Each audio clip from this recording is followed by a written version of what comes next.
हरे कृष्ण कृष्ण कृष्ण हरे हरे, हरे राम राम राम हरे हरे। श्रील रूप गोस्वामी की विरह तिथि के उपलक्ष्य में हम लोग हरि कथा श्रवण कर रहे हैं। हम लोग उनकी महिमा सुन रहे थे, किस प्रकार से श्री रूप गोस्वामी ने उपदेशामृत में ही साधक के प्रारंभिक अवस्था से लेकर के और अंतिम अवस्था प्रयोजन तक सब कुछ वर्णन किया है। प्रारंभ होगा वाचो वेगम मनसा क्रोध वेगम से, जहां पर साधक अपने अंदर के जो अनर्थ हैं उनको दूर करने का प्रयास करेगा। धीरे धीरे भजन में आगे बढ़ेगा, श्रवणम कीर्तनम इत्यादि करते करते वैष्णवों के साथ फिर प्रीति होगी। ददाति प्रतिगृणाति इत्यादि वैष्णवों के साथ यथा योग्य सम्मान करना सीखेगा। कृष्णेति यस्य गृहीतम मनसा द्रियेत इत्यादि, उनमें दोष बुद्धि नहीं रखेगा। दृष्टि स्वभाव जनतई वपसस्य दोषई न प्राकृतत्व में भक्त जनस्य पश्येत। इस प्रकार करते करते फिर राग में प्रवेश होगा। ये राग में किसका प्रवेश होगा? सभी का नहीं होगा प्रवेश। राग में प्रवेश उनका होगा जो साधन भजन करते करते जिनके हृदय में कुछ लोभ जागृत हुआ है।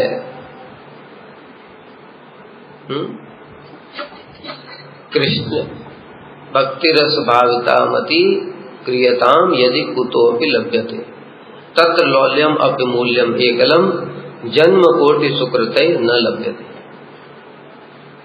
लोभ कैसे जागृत होगा? कृष्ण भक्ति रस भाविता मति, खरीद लो, कहीं से भी मिले खरीद लो। कहां से मिलेगी? दुकान पे तो मिलती नहीं है। कहां से मिलेगी? जिसके हृदय में है, जिसके हृदय में है उसके पास जाना पड़ेगा खरीदने के लिए। वो कहेगा भाई फ्री में तो मिलती नहीं है, कुछ पैसा दो। हमारे पास क्या है देने के लिए? कुछ भी नहीं। तो वो कहते हैं क्रियताम यदि कुतोपि लभ्यते, खरीद लो, लेकिन मूल्य क्या है? तत्र लौल्यम अपि मूल्यम एकलम, मूल्य है लौल्यम, लोभ होना चाहिए उसको खरीदने के लिए। लोभ का मतलब क्या है? हम लोग यहाँ पर बैठ करके कथा सुन रहे हैं, रूप गोस्वामी की महिमा बहुत श्रवण किया, बहुत सारे वक्ता आएंगे, अनेक अनेक प्रकार की भक्ति रसामृत सिंधु, उज्ज्वल नीलमणि, विदग्ध माधव, ललित माधव, दान केली कौमुदी, पद्यावली, उत्कलिका वल्लरी, सबकी कथा सुनने को मिलेगी। एक से बड़ा आनंद आता है और हमारे मन में भावना ही हमें भी ऐसा मिल जाए। उसके बाद दोपहर में भंडारा हुआ, वो सारा का सारा लोग गायब हो गया और फिर वही मटर पनीर, रसगुल्ला, रसमलाई पे ध्यान चला गया। रूप गोस्वामी तो कहाँ चले गए पता ही नहीं। अब अगले साल ही आ पाएंगे, जब फिर विरह तिथि आएगी तो फिर लोभ होगा। ये लोभ नहीं है, ये लोभ नहीं है। इसलिए लोभ का लक्षण भी बताया। जिसके हृदय में लोभ जागृत होगा उस व्यक्ति का लक्षण है कि उसको प्राप्त करने के लिए फिर तीव्र उत्कंठा के साथ में वो चेष्टा करेगा। ये लोभ का लक्षण। इसलिए केवल बातें बना दिया कि हाँ यही सर्वोत्तम भाव है, तत्त भाव इच्छामयी, यही देने के लिए रूप गोस्वामी आए थे और हमको भी यही चाहिए, इसके नीचे कुछ नहीं लूंगा। हम लोग ऐसे बातें पूछते ना, भाई क्या चाहिए? मंजरी भाव। क्या चाहिए? मंजरी भाव। इसके नीचे कुछ नहीं लूंगा। और जब आचरण में देखा जाता है फिर वैधि भक्ति वाला भी दिखाई नहीं देगा। वैधि भक्ति वाला साधक भी बड़ा सिंसियर होकर के भजन करता है, बड़ा गंभीर होकर के। हरि नाम करते समय किसी से बातचीत नहीं करेगा, कथा सुनेगा तो गंभीरता पूर्वक। कीर्तन जो भी है सब भक्ति के अंगों का पालन बड़ा सिंसियर होकर के करते हैं वैधि भक्ति वाले भी। और हमारे अंदर वो भी लक्षण दिखाई नहीं दे रहे हैं। इसका मतलब लोभ नहीं हुआ है, ये बुद्धि से हुआ है। फिर क्या होता है, ऐसे भक्त जिनकी कृष्ण भक्ति रस भाविता मति हो चुकी है, भक्ति रस में डूब गई है, उनको और कुछ अच्छा नहीं लगता है। अब कोई वैधि भक्ति की बातें भी कर देता है तो उनको अच्छा नहीं लगता है। स्वाभाविक होगा, जैसे हम लोग देखते हैं गुरु जी का है, वो वैधि भक्ति का अभी क्लेश अग्नि सुविधा बताते बताते भी वो वहां तक पहुंच ही जाते हैं अपने आप ही। वैसा नहीं बुद्धि से करते कि नहीं मुझे आज यहां से, हम जैसे करते हैं कथाएं, हम क्या करते हैं, हमको कथा से पहले पॉइंट बना लिए, यहां से शुरू करूंगा, उसके बाद में ये बताऊंगा और यहां पे खत्म करना, ये पूरा मंजरी भाव, यही लक्ष्य है। ऐसा नहीं है उनका कृष्ण भक्ति रस भाविता मति है, वो मति ऑटोमेटिक उनको लेकर के चली जाती है। जैसे हमने कल भी उदाहरण दिया था कि वो कुछ भी व्याख्या करेंगे, वांछा कल्पतरुभ्यश्च, अभी इसमें हमारे लिए क्या व्याख्या है, हमको वैष्णवों से क्या चाहिए, ज्यादा से ज्यादा अनर्थ दूर हो जाए भाई। जैसे तैसे अनर्थों से युद्ध करते करते पूरा जीवन बीता जा रहा है, कुछ भी हो ही नहीं रहा है, हमारे लिए यही वांछा कल्पतरु है। लेकिन क्यों, उनकी कृष्ण भक्ति रस भाविता मति है, उनको वांछा कल्पतरु का क्या मतलब है, रघुनाथ दास गोस्वामी, जो वो नहीं दे सकता वो हमारे लिए फिर क्या काम था। वो ऐसे बोल देंगे तुमको लगेगा ये वैष्णवों का अपमान कर रहे हैं, ये हमारा ही अपराध हो जाएगा। उनका अधिकार इतना उन्नत हो चुका है कि उनको उससे नीचे कुछ चाहिए ही नहीं, इसलिए वो हनुमान जी को प्रणाम करेंगे और चले जाएंगे सामने, कुछ मांगेंगे ही नहीं, कुछ बोलेंगे भी नहीं उनसे, क्या मांगे, क्योंकि आप तो दे ही नहीं सकते। ऐसी मति हो जाती है। जैसे कोई भी उदाहरण देख लो, वो कुछ भी देखेंगे, कुछ भी बात करेंगे, उनका ध्यान वहीं चला जाएगा। जैसे एग्जाम्पल देता हूं, हम लोग यहां पर कीर्तन करते हैं सुबेरे, रावणांतकर माखन तस्कर गोपीजन वस्त्रहारी, और रावणांतकर, अब हम लोग क्या भावना करेंगे, हाँ जिन्होंने रावण का वध किया था, और वो क्या भावना करेंगे, वो भावना करेंगे कि रावण नाम क्यों पड़ा, क्योंकि जब वो कैलाश को उठा रहा था तब शिव जी ने अंगूठे से उसको दबा दिया और उसके हाथ दब गए थे दोनों, इतना तेज उसने रोदन किया था, उस कारण उसका नाम रावण पड़ा, रोदन के कारण रावण हुआ। तो गोपियां विरह में रो रही हैं, व्याकुल हो गई हैं, कृष्ण जब उनको छोड़ करके अंतर्धान हो गए हैं, इसलिए उस रावण यानी कि उस रोदन का, उस दुख का जो अंत करने वाले हैं कृष्ण जब प्रकट हुए, तब उनके उस दुख का अंत हुआ। रावण अंत कर का कहां से हमारे बुद्धि में कभी आएगा, कभी स्वप्न में भी कल्पना कर सकते हैं क्या? और ये उनका ऐसा नहीं है, जैसे हमने क्या है, हमने सुन लिया, सुन करके फिर याद कर लिया, याद करके हाँ ये पॉइंट बहुत अच्छा था बोल लिया, ऐसा नहीं उनका। स्वाभाविक रूप से योगींद्र वंदन श्री नंदन नंदन, योगींद्र वंदन, हम क्या सोचें, हाँ कृष्ण जो है वो योगियों के जो इंद्र हैं, योगी कौन है, बड़े बड़े योगी जो हैं, सौबरी हैं, विश्वामित्र हैं, ये सब योगी हैं ना, दुर्वासा है, ये सब योगी हैं, इनके भी इंद्र कौन है, शिव जी, उनके भी वो वंदनीय है। हमारी ये भावना है, उनके लिए योगींद्र क्या है, ये श्लोक क्या है, वो एताह परम तनुव्रतो भुवि गोपबद्धो गोविंद एव निखिल आत्मनि रूढ़ भावा वांछन्त यद भवभीयो मुनयो वयम च किम ब्रह्म जन्म भी अनंत कथा रस। वो क्या सोचेंगे योगींद्र, ये उनके दिमाग में भी नहीं आएगा ये योगींद्र वाली बात, ये दुर्वासा योगींद्र है, ये सब है।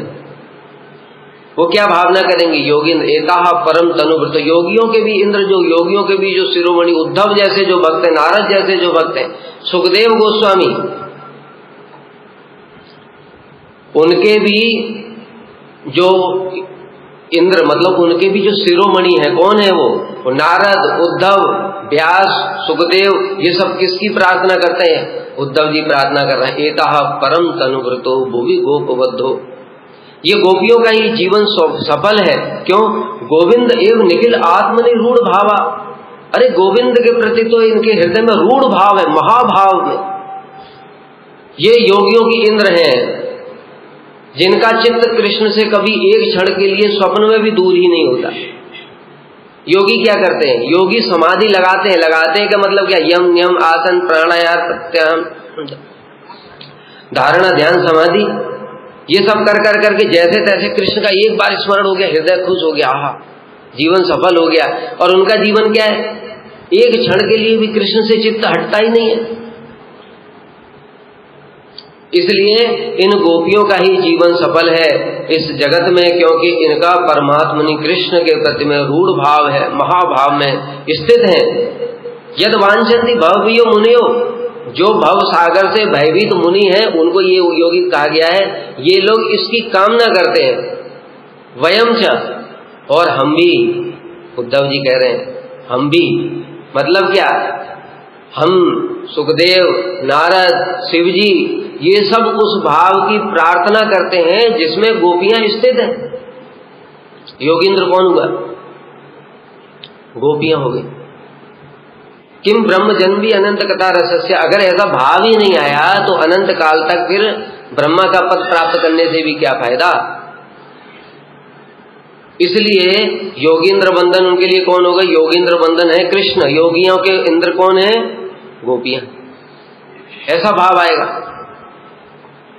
हम लोगों के सामने सुदाम, सीदाम, सुबल, सखा, मधुमंगल आ जाए तो हम क्या भावना रखेंगे, वाह सौभाग्य हो गया, आज भगवान के पार्षद के दर्शन हो गए। उनको क्या भावना आएगी, उनको देखते ही, अरे हमारे जीवन पर धिक्कार है। सौभाग्य तो इन सखाओं का ही है, ये सब समय कृष्ण के साथ रहते हैं। हमारे साथ में तो लोक लाज मर्यादा है, हम तो कृष्ण से बातचीत भी नहीं कर सकते, हम उनसे मिल भी नहीं सकती। कृष्ण अपने सखाओं को आलिंगन करते हैं, लेकिन हम तो स्पर्श भी नहीं कर सकते, दर्शन भी नहीं कर सकते। इन सखाओं का ही सौभाग्य। कुछ भी देखेंगे, वो एक पुष्प को भी देख लेंगे, मान लो यहाँ पे चलते चलते उन्होंने एक पुष्प को ही देख लिया और बस उनकी क्या भावना आएगी कि हमारा जीवन तो बेकार है, ये पुष्प का ही सौभाग्य है, क्योंकि कृष्ण इसको तोड़ करके अपने कान में लगा लेते हैं।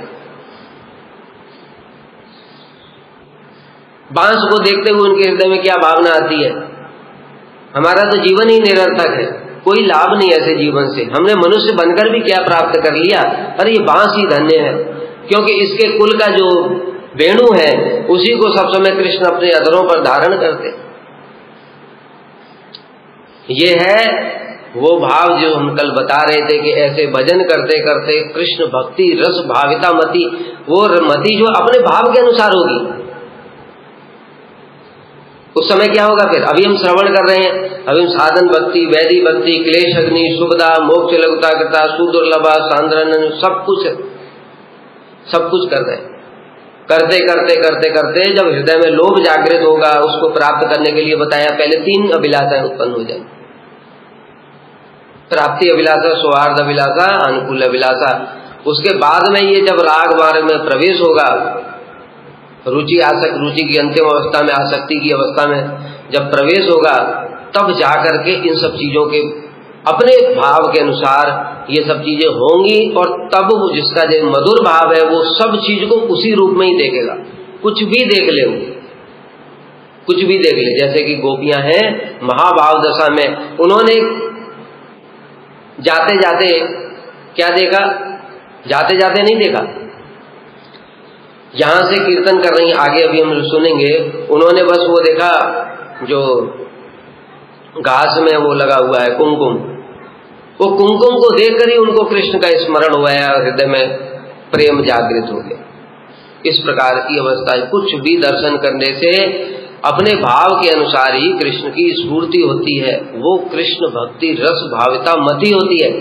ये बुद्धि और ये एक्टिंग वाला खेल नहीं है, ये अपने आप पता चल जाएगा। क्यों, वो साधन करेगा कैसे, बाह्य रूप से साधन करेगा, संख्या पूर्वक नाम गान नतिवी, और सेवा साधक रूपेण, सिद्ध रूपेण, सिद्ध रूप से क्या करेगा, अपने अंतः चिंतित देह से कृष्ण की उन भावों को, उन मधुर मधुर लीलाओं को स्मरण करेगा, जिसका सख्य भाव है वो सख्य भाव। इस प्रकार से ऑटोमेटिक हो जाता है, उसको कुछ भी करना नहीं पड़ता, उसके हृदय में ऑटोमेटिक। बताए ना, गिरिराज जी को देख करके, चटक पर्वत को देख करके उसको गिरिराज जी की स्फूर्ति होती है। सब चीजों में फिर उसको कृष्ण जैसा, कृष्ण भक्ति रस भाविता मति, यही तो है कृष्ण भक्ति रस भाविता। भाविता का मतलब क्या, उसमें डूबी हुई है, तो कुछ भी देखेगा तो कृष्ण भक्ति रस ही उत्पन्न होगा उससे।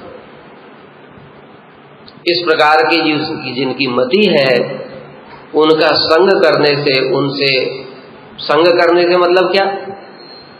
फिर वही बात आ गई। वो जो बातें कहते हैं, भाई उपदेशामृत पढ़ो, शिक्षाष्टक पढ़ो, मन शिक्षा पढ़ो, अनर्थों को दूर करने के लिए चेष्टा करो, उत्साहपूर्वक भजन करो, दिन रात लगे रहो। ये कोई साधारण वस्तु नहीं है। बड़े बड़े बताया, अभी योगींद्र उद्धव जी जैसे लोग प्रार्थना करते हैं कि एक चरण की धूली मिल जाए, आसान हो चरण रेणु, हमको कैसे मिल जाएगा बिना कुछ किए? जो पार्षद है उद्धव जी कौन है? साधक नहीं है, वो पार्षद है, परिकर है भगवान के। वो परिकर भी उसके लिए प्रार्थना कर रहे हैं, और हम तो अभी कुछ भी नहीं है, और भजन भी नहीं करेंगे, साधन भी नहीं करेंगे, और हमको लोभ हो जाए और कृष्ण भक्ति रास भाविता मति आ जाए, ये तो विडंबना मात्र। इसलिए कपट से काम नहीं चलेगा, भजन साधन ठीक से करना पड़ेगा। ये संग है जो बताया गया, उसको फिर आचरण करना शुरू कर दो। आचरण करते, हरि कथा सुनते सुनते, प्रार्थना करते करते कब अनर्थ दूर होंगे? धीरे धीरे अनर्थ दूर होने शुरू हो जाएंगे, और फिर गुरुजी क्या करेंगे? इंजेक्शन, डोज देंगे। पहला डोज क्या होगा? धीरे धीरे स्वाभाविक रूप से अब ये अच्छी लगेंगी। अब तक बताया ना, अभी बुद्धिपूर्वक चल रहा था, हम मंजरी, ऐसा नहीं। तो स्वाभाविक रूप से ऑटोमेटिक अच्छा लगने लगेगा, हृदय से ही। जैसे ही वो चीजें सुनोगे, चित्त एकदम से आत्मा सुप्रसिद्धति, हृदय प्रसन्न हो जाएगा वो बात सुनते ही। लेकिन वो फिर वो बताए ना, ये कपटी नहीं है, वो ड्रामा नहीं करेगा, साधक है, वो जानता है ये सब चीजें दिखाने की नहीं है। इसलिए ये भी सब समझ में आ जाता है कौन कपट कर रहा है। एक बाबा वहां पर कहां पर भजन कर रहा था, किसी ने हमको वीडियो भेजा, कहता देखिए प्रभु जी ये ऐसे ऐसे सिद्ध महात्मा ब्रज में रहते हैं। हमने कहा अच्छा, हमने कहा हम भी देख लेते हैं, और वीडियो देखा तो कह रहा देखो यहीं पर राधा जी यहीं पर स्नान करने आती है सखियों के साथ में। अरे ऐसा मतलब राधा जी क्या हो गया, मतलब क्या ऐसे? उद्धव जी तो उनको दर्शन नहीं कर पाते हैं, ऐसे बता रहे जैसे शकल से ही पता चल जाता है। अरे पता है सुखदेव गोस्वामी राधा जी का नाम नहीं ले सकते, वो ऐसे बता रहा है जैसे कि मतलब कोई लड़का लड़की हो वहां पर नहाने के लिए आ रहे हो। जिन्होंने कभी साधु संग नहीं किया, जो अंधे हैं बुद्धि से, वही इनको ऐसा महाभागवत और वो मानेंगे बड़ा बाबा। हम तो मानते हैं ये मूर्ख है, ये तो कम साधक भी नहीं है बीरंग। क्योंकि साधक वो होता है जो अपने अधिकार को पहचान ले कि मैं अनर्थग्रस्त हूं, मैं कुछ नहीं कर सकता। उसको तो ये भी नहीं है, वो तो कपटी है, प्रतिष्ठा के लिए ऐसी ऐसी बातें बोल रहा है। ऐसा नहीं होता है कभी।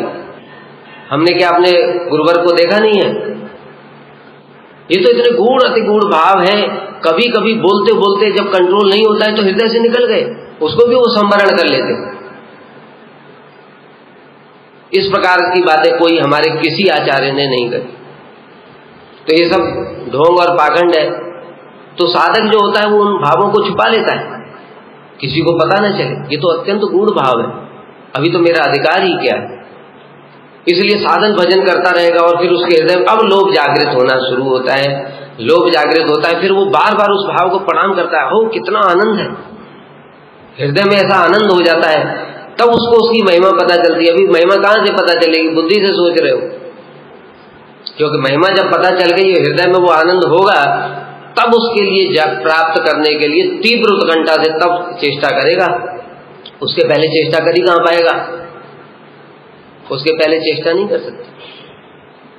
इसलिए अब साधक जो है गुरु जी की कृपा से जब वो थोड़ा बीज आएगा उसके हृदय में, वो लोभ, तब उसको ये आत्मा बताए सुप्रसिद्धति हो जाएगा, आत्मा आनंदित हो जाएगा। अब धीरे धीरे वो बढ़ेगा, अब बढ़ेगा आगे, और बार बार प्रार्थना करेगा इस भाव के प्रति, गुरु जी के प्रति, वैष्णवों के प्रति, जो जिन जिन के अंदर वो भाव है, कब मिलेगा कब मिलेगा कब मिलेगा। अब दिन रात सोचेगा वो, अब दिन रात सोचेगा, तो ये दिन रात सोचेगा तब तो वो साधन को कराएगा। वो जिस चीज के लिए तुमको लोभ होता है, कोई चोर है, उसको पता चल गया यहाँ पर कोहिनूर गिरा है, 24 के 24 घंटे उसका दिमाग वहीं रहता है, कहाँ से बनाऊं, क्या प्लान बनाऊं, कैसे करूं, यहाँ पर ये पुलिस होगी, वहां पर ये पुलिस होगी, यहाँ ये सिक्योरिटी है, ये टाइम ठीक है, 24 घंटे वही सोचता है।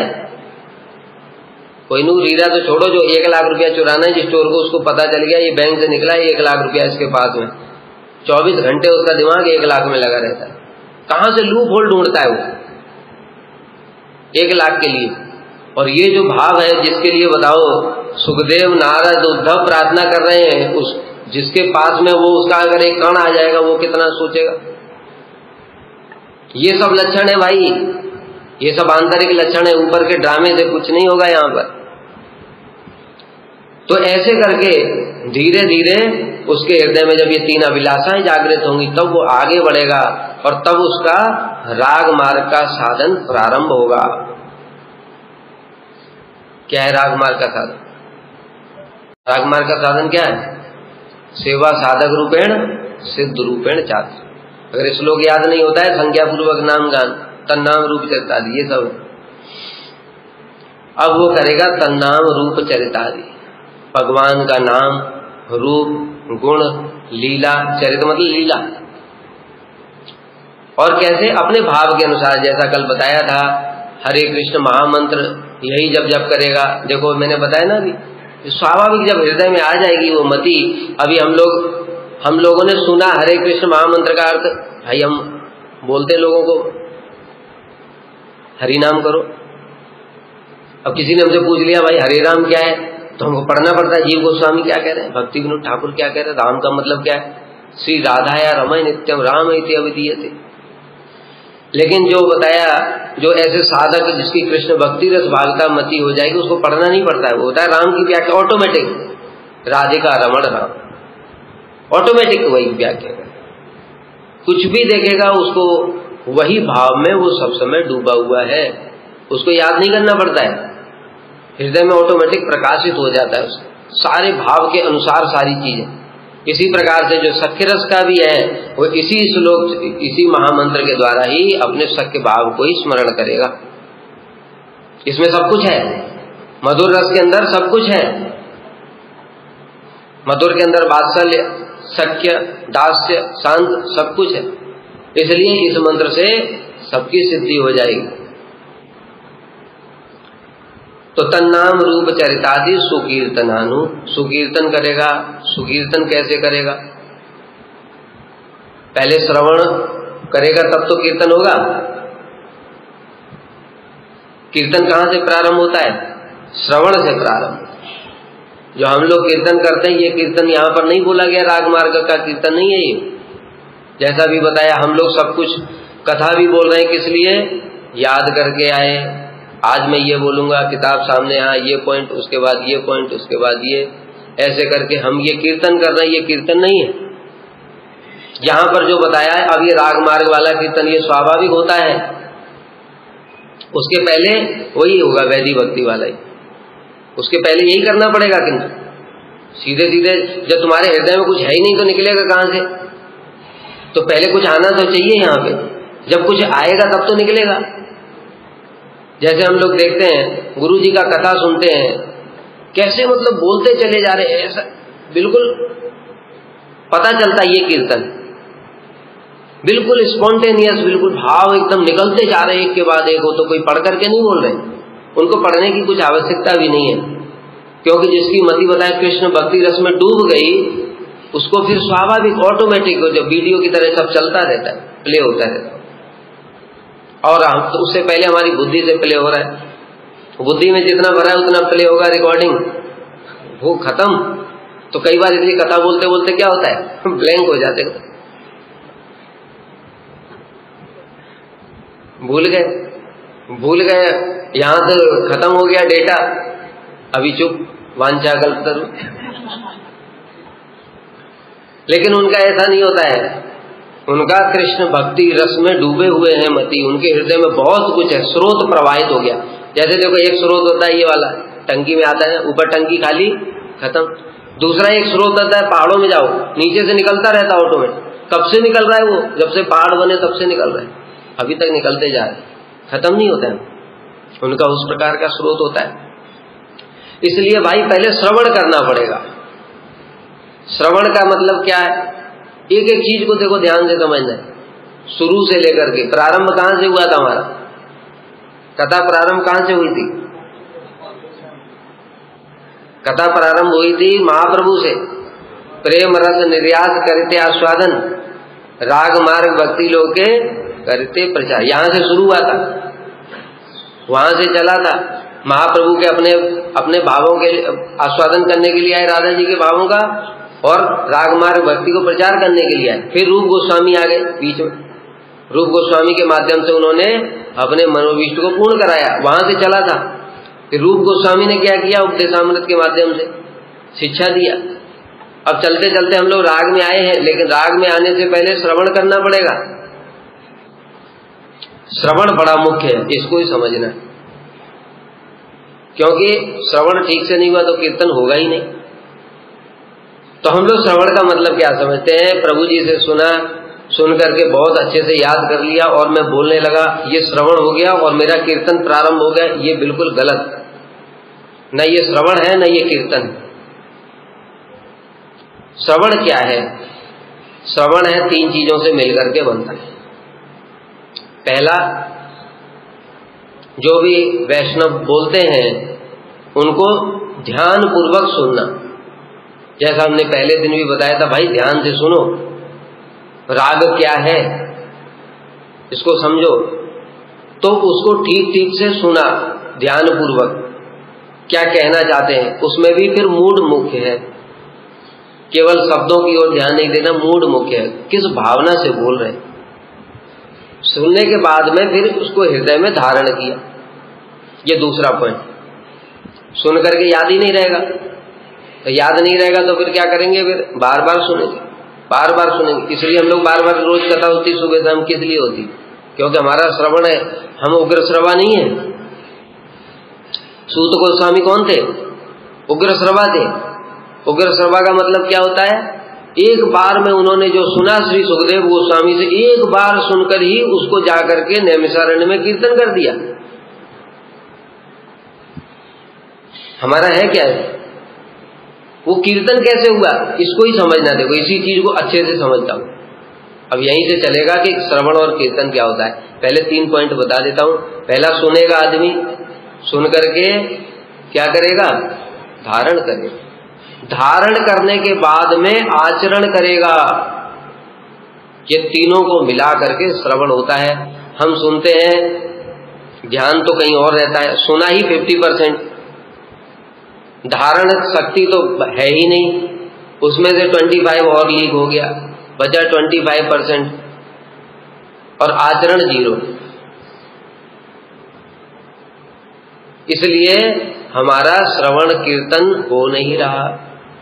अब देखो श्रवण और कीर्तन क्या होता है। श्री सुखदेव गोस्वामी कथा बोल रहे हैं, परीक्षित महाराज जी कथा सुन रहे हैं, बिल्कुल उग्र श्रवा की भांति।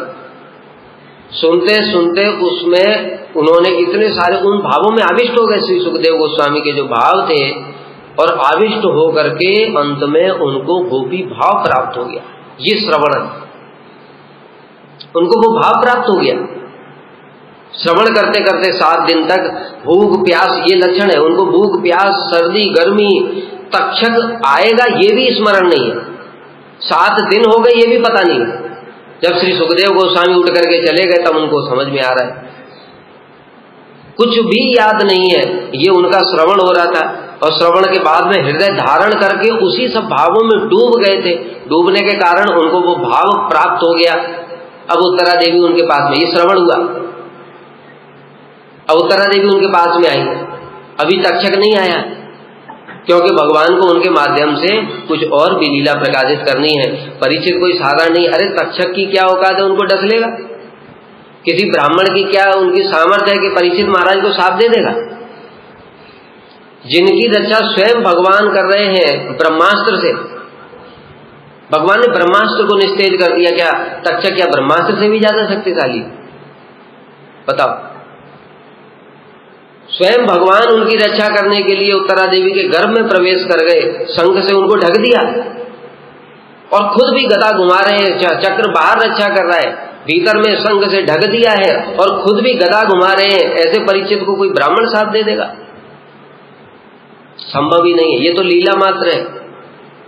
भगवान को जगत में भागवत को प्रकाशित करना था, इसलिए श्री परीक्षित महाराज जी को निमित्त बनाया। तो इसलिए परीक्षित जो महाराज है वो जन्म से पहले ही उनको कृष्ण के दर्शन हो गए गर्भ में ही। बताया योगी जो बड़े बड़े ब्रह्मा जी जैसे हैं वो भी कृष्ण की आवाज सुनकर ही लौट आते हैं। क्षीर सागर के तट पर जाकर के किनकी आवाज सुनकर क्षीरोदक्षाई की लौट आते, कृष्ण के तो दर्शन भी नहीं होते। ऐसे कृष्ण के दर्शन तो उनको गर्भ में ही हो गए थे, गर्भ के अंदर ही अभी जन्म भी नहीं हुआ। ऐसे परीक्षित महाराज की इतनी महिमा है, इसलिए उनको कोई कुछ नहीं बिगाड़ सकता। तक्षक उनका क्या बिगाड़ेगा, लेकिन ये लीला मात्र है। इसलिए भगवान ने क्या किया, अभी भागवतम को प्रकाशित किया, अभी भगवान बृहद भागवतामृत को भी प्रकाशित करेंगे, भागवत का भी सार। इसलिए अभी तक्षक वो दिन बहुत बड़ा हो गया। बृहद भागवतामृत पढ़ो, उसकी प्रस्तावना ढंग से कहा, हर चीज को ढंग से देखो, उसमें सब ये सब उत्तर बताए गए कि तक्षक आने वाला है किंतु आया नहीं है। भगवान की इच्छा से दिन भी बड़ा हो गया है, तक्षक आ नहीं सकता अभी जब तक भगवान की इच्छा नहीं। उत्तरा देवी आ गई। उत्तरा देवी ने कहा, हे परीक्षित पुत्र, तुमने जो कुछ भी सुना सुखदेव गोस्वामी से मुझे सार रूप में बताओ, क्योंकि समय तो है ही नहीं।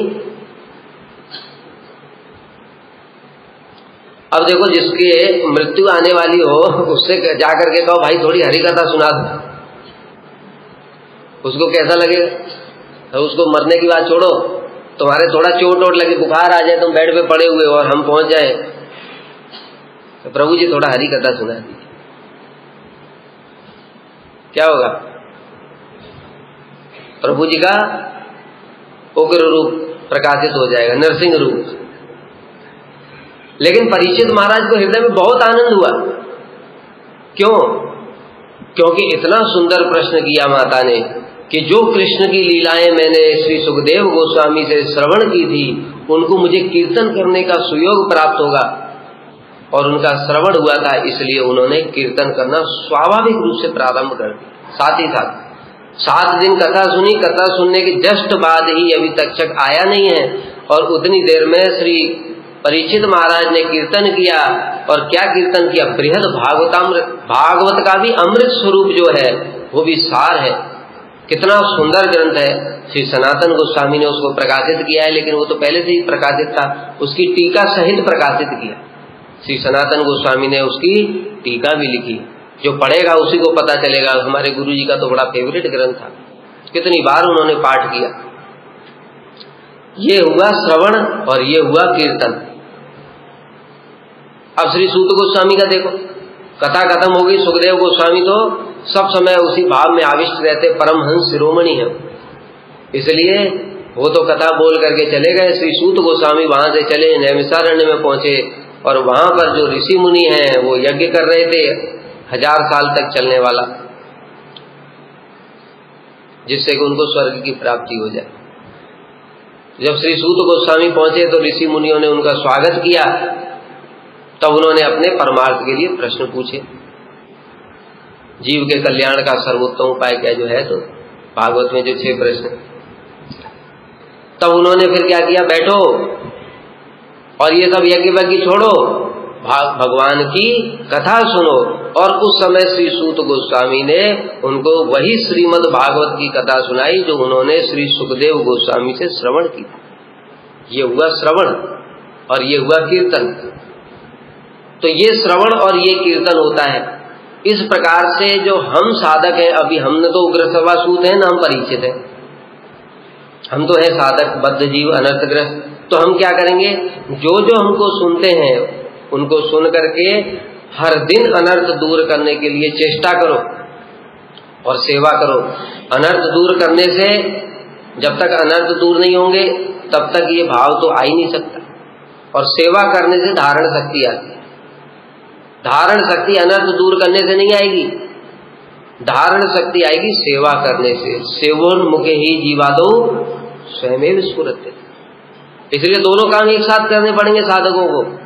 अनर्थ दूर करने की चेष्टा करनी पड़ेगी और साथ ही साथ सेवा करनी पड़ेगी निष्कपट भाव से। निष्कपट भाव का मतलब क्या है? मैं कथा सीख जाऊं ये नहीं है निष्कपट भाव।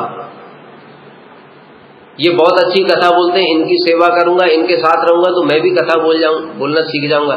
ये निष्कपट भाव नहीं है।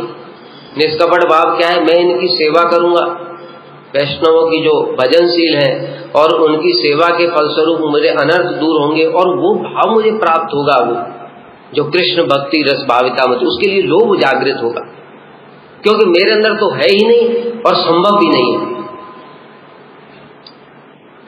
न तो मेरे अंदर है, न मेरी इतनी शक्ति है, बल है कि उसको जबरदस्ती कहीं से इंजेक्शन लगा करके और लगा दिया कि लोभ हो जाएगा, वो नहीं होगा।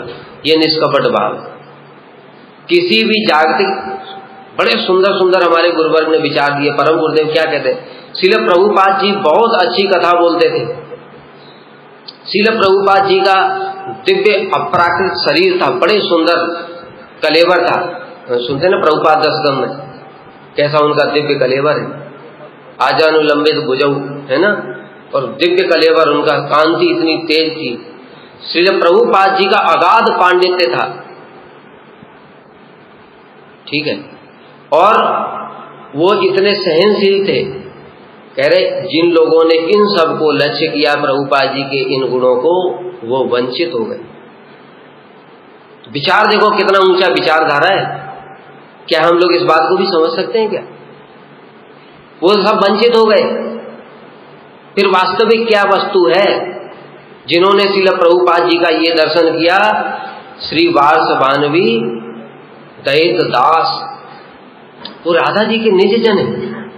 उनके पास में क्या वस्तु है, वो क्या लेकर के आए हैं हृदय में, जिसने उसको लक्ष्य किया, वास्तव में उसने ही प्रभुपाद का दर्शन किया।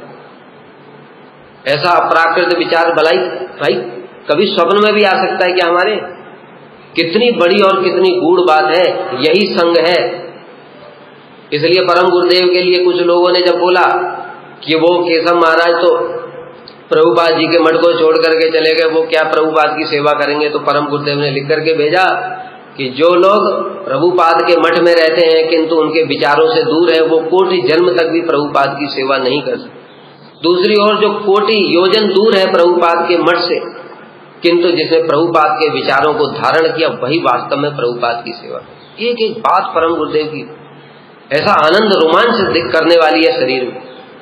ये संग है, क्योंकि उन्होंने प्रभुपाद को संग किया, उन्होंने प्रभुपाद की रक्षा की। किस लिए? प्रभुपाद जी के अप्रकट होने के बाद 64 मठ का इंचार्ज मैं ही बन जाऊंगा। किस लिए रक्षा की? क्योंकि वो वार्षभानवी दैत दास को जानते हैं कि राधा जी के निज जन है। और क्या प्रभुपाद अपनी रक्षा स्वयं नहीं कर सकते जो राधा जी के निज जन है? अरे अम्बरीश महाराज के लिए तो कृष्ण ने चक्र छोड़ दिया, और मंजरियां हैं वो, उनके लिए कृष्ण क्या करेंगे? चक्र भी नहीं छोड़ेंगे, वो स्वयं ही आ जाएंगे। अम्बरीश महाराज के लिए इसलिए चक्र छोड़ा, वो साधक हैं,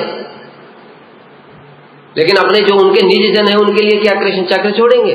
वहां स्वयं आ जाएंगे। ब्रजवासियों के लिए चक्र छोड़ते हैं वो। जैसे ही कोई असुर आता है, साथ ही साथ कृष्ण स्वयं प्रकट हो जाते। पता नहीं चक्र भी कहीं फेल हो गया तो। ये शिव जी ने बोला ही है। ये सब विचार समझने वाले शिव जी कह रहे हैं। जब दुर्वासा उनके पास में पहुंचे, चक्र पीछे आ रहा है, शिव जी कह रहे हैं, अरे दुर्वासा, ये तो चक्र के ऊपर भी भगवान को भरोसा नहीं है। भगवान तो अपने भक्तों की रक्षा स्वयं करते हैं। तो श्रील प्रभुपाद जी के लिए क्या कृष्ण नहीं आ जाएंगे वहां पर? हरिदास ठाकुर के लिए क्या महाप्रभु आ नहीं गए थे? लेकिन परम गुरुदेव जानते हैं कि हमारे जैसे बद्ध जीवों पर कृपा करने की उनकी भावना, बद्ध और अयोग्य जीवों पर कृपा करने के लिए श्रील प्रभुपाद ने ये लीला रची है। हम इसमें थोड़ी सी सहायता कर देंगे और हमारे ऊपर कृपा हो जाएगी। और वही हुआ, वही हुआ भी। देखो, वो लीला के माध्यम से ही प्रभुपाद जी ने अपना जो वेश है उनको दे दिया। वो वेश क्या दिया? वो कपड़ा दे दिया। वो कपड़ा हमारे लिए देते हैं, वो सारा का सब कुछ दे दिया उन्होंने। क्योंकि उसके बाद में जो प्रभुपाद जी के हृदय के भाव थे, वो सब परम गुरुदेव के अंदर एक एक भाव है। प्रभुपाद जी के जब समाधि पर कथा बोलने के लिए जाते हैं, प्रभुपाद भी नहीं बोल पाते, कथा क्या बोलेंगे? प्रभुपाद भी नहीं बोल पाते। क्यों? उनके हृदय में जो वो भाव आ गया जिसके हृदय में, तो उस संपत्ति जब मिलती है तब हृदय में वो कृतज्ञता प्रकट होती है कि उन्होंने मुझे क्या दे दिया, मैं कहां पर पड़ा हुआ था। जब जिसके पास संपत्ति नहीं आई तो वो कृतज्ञता कहां से आ जाएगी?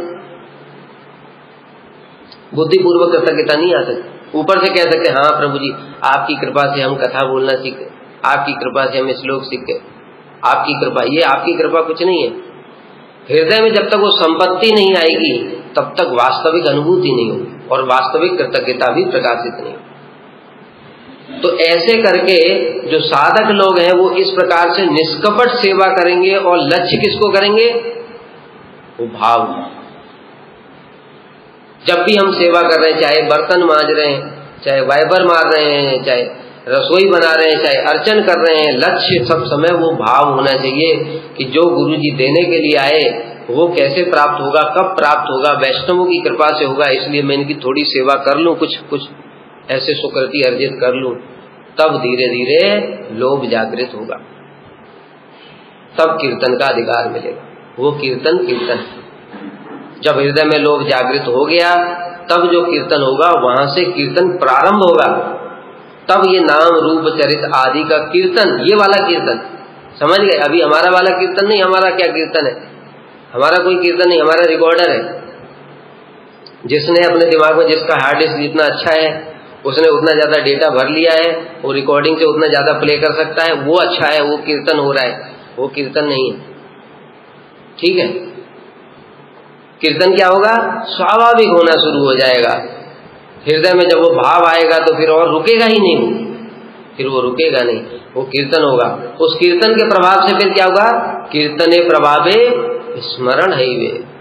अब देखो, तन्नाम रूप चरितादि, नाम हरि नाम करेगा, रूप का स्मरण करने के लिए भीतर से ध्यान चिंतन करेगा, लेकिन चिंतन तो कर नहीं सकता क्योंकि देखा ही नहीं कभी। कृष्ण को देखा तो कहां से चिंतन कर लो? किसी ने देखा कृष्ण? हाथ उठाओ। मैं किसी का नाम ले दूं, इकबाल करीम, चिंतन करो, आया कुछ चिंतन में? कुछ नहीं आया। कहां से आएगा? देखा ही नहीं। देखा होता तो चिंतन होता। इसलिए कीर्तन प्रभावे स्मरण है वे। अब देखो, तन्नाम रूप चरितादि सुकीर्तनानु स्मृत्यो, अब स्मरण होगा। यही है सेवा साधक रूपेण सिद्ध रूपेण। यही वास्तव में ये साधन रागानुगा भक्ति का। अब ऑटोमेटिक चिंतन होना शुरू होगा, तब जाकर के वही जब आसक्ति की अवस्था में जब ये होता है, वहीं से जब मतलब आसक्ति के साथ में जब साधन करता है, इस प्रकार का नाम रूप चरित्र इत्यादि का कीर्तन करता है, और उसके बाद में इस ऑटोमेटिक स्मरण होना शुरू होता है, सेवोन्मुख हो गया है वो, अब कृष्ण का रूप स्वतः स्फुरित हो जाता है। अब कृष्ण का नाम स्वतः स्फुरित होता है जीवा पर। हम जो नाम कर रहे हैं वो नाम स्फुरित नहीं है, हम नाम जबरदस्ती कर रहे हैं, इसलिए नाम ब्रह्म नहीं हो रहा है, भी नाम अपराध है ये। अब ये नाम ब्रह्म प्रकाशित हो गए उसकी जीवा पर, और नाम और नामी अभिन्न है, इसलिए वो भाव प्रकाशित हो जाता है, उसको अपना स्वरूप पता चल जाता है, उसको कृष्ण का भी दर्शन का स्फूर्ति होती है, नाम रूप गुण लीला की स्फूर्ति होती। कभी बंसी की ध्वनि सुनाई पड़ गई, कभी कृष्ण का मुख ही दिख गया, कभी कृष्ण के चरण कमल ही दिख गए, जैसे श्री नारद जी को दिखा। ध्यान करते करते एकदम से हृदय में ही प्रकट हो गए भगवान, इतना हृदय में आनंद हुआ, एकदम से अंतर्धान हो गए, और फिर उन्होंने जब आंखें खोली तो कुछ भी नहीं है, अब व्याकुल हो गए चारों तरफ। वो फिर साधक व्याकुल होकर के इधर उधर भागा। तब ये आएगा क्या? हे राधे ब्रज देव के चललते, हे नंद सुनो कुतः श्री गोवर्धन कल्प। हम भी तो उसी वृंदावन में रहते, यहीं तो रूप गोस्वामी रहते थे, यहीं बगल में। हमारे हृदय में कभी आया है? कीर्तन तो बहुत बार किया है, जब अष्टक पाठ होता है, और वो भी कैसे करते हैं? पूरा आनंद, हे राधे ब्रज देवी के, पूरा आनंद आ रहा है। ये विरह का भाव है, लेकिन आ ही नहीं सकता है ये विरह। कहां से आएगा? जब ऐसे आएगा जब कृष्ण हृदय में प्रकट हुए, कुछ भी अनुभूति हुई, मतलब कृष्ण तो एकदम से प्रकट, नाम रूप गुण लीला की कुछ भी स्फूर्ति हुई हृदय में, उसका अनुभव हुआ, और अनुभव होते एकदम से अंतर्धान हो गया। अब कहेगा वो, हे राधे, हे ब्रज, आंखों आंसू आ जाएंगे, व्याकुल छटपट छटपट करेगा नारद जी की तरह। तब तो आएगा, तब तक बुद्धि से कितना तुम विरह कैसे दिखा लोगे? श्री रूप मंजरी पद, अभी आए कीर्तन करेंगे ना, इसमें कहां से विरह आ जाएगा? जिस दिन वो लोभ जागृत हो जाएगा हृदय में, उस दिन रूप गोस्वामी की महिमा समझ पाएंगे। जब महिमा समझ पाएंगे तब उसको प्राप्त करने के लिए उत्कंठा होगी, तब रूप मंजरी पद गाते समय विरह होगा। उससे पहले होगा ही नहीं, मैकेनिकल प्रोसेस नहीं है भक्ति। भक्ति नेचुरल प्रोसेस है कि बुद्धि के ऐसा करोगे तो ऐसा हो जाएगा, वैसा करोगे तो वैसा हो जाएगा, ऐसे कुछ भी नहीं होगा। भक्ति एक नेचुरल प्रोसेस। जैसा जैसा साधन भजन करेंगे अनर्थ दूर होंगे जितनी मात्रा में, धीरे धीरे फिर गुरु जी की कृपा होगी, सेवा करेंगे, राग में प्रवेश होगा, तब ऑटोमेटिक ये सब विरह के भाव आएंगे, तब ये एक एक चीज समझ में आएगी। गुरु जी ये बात कहते थे, परम गुरुदेव भी यही बात कहते थे। गुरु जी कहते थे, हमारे गुरु जी क्या देना चाहते थे हमको अब थोड़ा थोड़ा समझ में आता है। तो दीनता पूर्वक कह रहे हैं, लेकिन कब कहेंगे वो? जब प्रकाशित हो गया तब तो कहेंगे। जब प्रकाशित ही नहीं हुआ तो कैसे बोलेंगे? बोल ही नहीं सकते। तो इसलिए कीर्तन प्रभावे स्मरण है वे, तब कीर्तन का करते करते फिर स्मरण होना शुरू होगा। जैसे श्री सुखदेव गोस्वामी है, बोलते बोलते कथा बोलते बोलते तुमसे आविष्ट हो जाते हैं, रुक जाते हैं। क्यों? स्मरण होना शुरू हो गया। हमारे गुरु जी कथा बोलते बोलते एक दिन सुन रहा था मैं कथा, मंगलाचरण करते करते मंगलाचरण ही भूल गए। अरे वो भूले नहीं है, हम भूले हुए हैं। और फिर मंगलाचरण मतलब भूल गए तो फिर गुरु जी कहने लगे ब्रज में चला गया, ब्रज में चला गया। ये स्मरण है, कीर्तन के प्रभाव। क्या हम लोग अभी मंगलाचरण करते, हम लोग जय ध्वनि देते हैं, इन भावों को समझो। ये समझोगे नहीं तो अनंत काल तक भी ऐसे ही बस जय देते रहोगे, मंगलाचरण करते रहो, कुछ नहीं होगा। जय देते समय क्या भावना होनी चाहिए? आंख बंद करके जय दो। पहली बात, आंख बंद करके जय। क्यों? आंख खुली रहेगी 10 चीजें दिखेंगी, ध्यान उधर चला जाएगा। नित्य लीला प्रविष्ट ओम विष्णुपाद श्रील नारायण गोस्वामी समाधि मंदिर में ध्यान जाना चाहिए। गुरु जी का समाधि मंदिर है, वहां पर मैं खड़ा होकर के जय दे। नित्य लीला प्रविष्ट ओम श्रील भक्ति वेदांत वामन गोस्वामी महाराज जी की जगह उनका समाधि मंदिर, ये दर्शन करने क्यों जाते हैं? परम गुरुदेव का समाधि मंदिर, प्रभुपाद का समाधि मंदिर। जय देते समय जैसे एक एक की जो दे रहे, नित्य लीला प्रविष्ट जब बोल रहे हैं उस समय मन को चला जाना चाहिए चैतन्य मठ में, मूल मठ में प्रभुपाद जी के। और जब जय दे रहे हैं तो वहां पर साष्टांग प्रणाम करते हुए जय देना चाहिए, ये भाव होने चाहिए। मंगलाचरण कर रहे हैं, ठाकुर जी का दर्शन कर रहे हैं, अज्ञान तिमिरांधस गुरु जी का हृदय में भाव, उनका चिंतन होना चाहिए। नमो महावदान्याय, महाप्रभु का चिंतन, उनके धाम का चिंतन, उनके जन्म स्थान का चिंतन होना चाहिए। इसलिए हमने देखा जय दे रहे, स्पीड 100 की स्पीड से दे दिया जय। क्या जय हुआ? कुछ भी नहीं हुआ। तुम्हारे अनर्थ जैसे थे वैसे ही पड़े रहेंगे, उन पर कोई जय नहीं होगी। जय कब होगी? भाव को समझो। जय होगी कब? अरे जब उनका चिंतन करोगे, स्मरण करोगे, तब तो जय होगी। हम लोग पानी डाला, ओम केशवाय नमः, ओम नारायणाय नमः, ओम माधवाय नमः, ओम अपवित्र पवित्र हो गया। इससे कुछ नहीं होगा।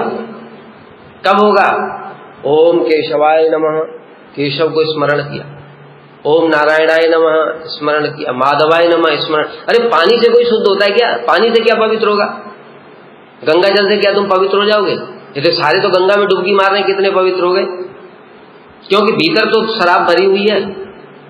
सुरा कुंभम विवाहगा, भीतर तो शराब भरी हुई है। काम क्रोध मोह लोभ मद मात्सर्य कचरा भरा हुआ है। ऊपर से तुम ओम केशवाय नमः कितना भी करते रहो। यह स्मरित पुंडरीकाक्षम सबाय अभ्यंतर शुचि, जो पुंडरीकाक्ष को स्मरण करेगा वो नाम के प्रभाव से शुद्ध होगा। इसलिए पुंडरीकाक्ष को स्मरण करो। पानी डालने से कुछ नहीं होगा। मुख्य चीज को ध्यान रखो, मुख्य चीज है स्मरण। इसी प्रकार से जय दे रहे, प्रत्येक गुरुवर्ग की जय देते देते पूरी धाम की जय, जगन्नाथ जी के पूरी धाम में पहुंच गए। नवदीप धाम की जय, नवदीप धाम में पहुंच गए।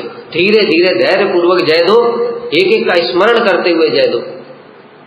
यहाँ बाहर पीछे खड़े होते वो चाहते ही नहीं भजन करना। क्यों? तुम अगर चाहते भी हो कि मैं ध्यान लगा कर दूं तो दूसरा ऐसे करेगा, ऐसे मार देगा, ऐसे मार देगा, कुछ बात करेगा। जो चाहते ही नहीं है, जो यहाँ खड़े होकर के, जो सच में भजन करना चाहता है वो या तो अलग खड़ा होगा, पीछे भी खड़ा होगा तो देखेगा तो जगह नहीं, आगे तो गिर गया, अब कहाँ खड़ा होगा। पीछे खड़ा होगा तो सबसे एकांत में खड़ा होगा कि मुझे कोई छेड़खानी ना करे, जय चल रही है, मैं एक एक को स्मरण करूं। ये तो साधन है, तो साधन ही नहीं किया तो कीर्तन कहां से, श्रवण ही नहीं किया तो कीर्तन कहां से होगा, कीर्तन में तो स्मरण कहां से होगा, कुछ नहीं होगा। इसलिए जन्म जन्म तक पड़े रहते हैं, कुछ होता ही नहीं है। फिर कहते हैं भक्ति, कितने लोगों का हमने सुना भक्ति ये लोग कर रहे हैं, पता नहीं इनको कुछ अनुभूति भी है कि नहीं, हमको तो कुछ नहीं हुआ, इतने साल रह ले भाई, घर में रहो, समझ गए, ऐसा भावना आ जाएगी। ठाकुर भक्ति विनोद जब छोटे थे ना, तो वो गए थे उनके पास, वो ब्राह्मण था जो मूर्ति पूजा बनाते, कहते ये क्या बना रखे, भगवान है। अच्छा, फिर उसके बाद में इन्हें ये बात करेंगे, कहते हाँ बात करेंगे, कब, कहते जब बन जाएगा पूरा, जब पूरा बन गया ठाकुर को देंगे, अभी बात नहीं करते, कहते अभी नहीं, जब प्राण प्रतिष्ठा करेंगे ब्राह्मण। ठाकुर भक्ति विनोद करके जब प्राण प्रतिष्ठा होगी, कहते अब बात क्यों नहीं करते, अब क्या बोलेगा, बच्चा समझ करके सोच रहा था कि एक बार बोल दूंगा।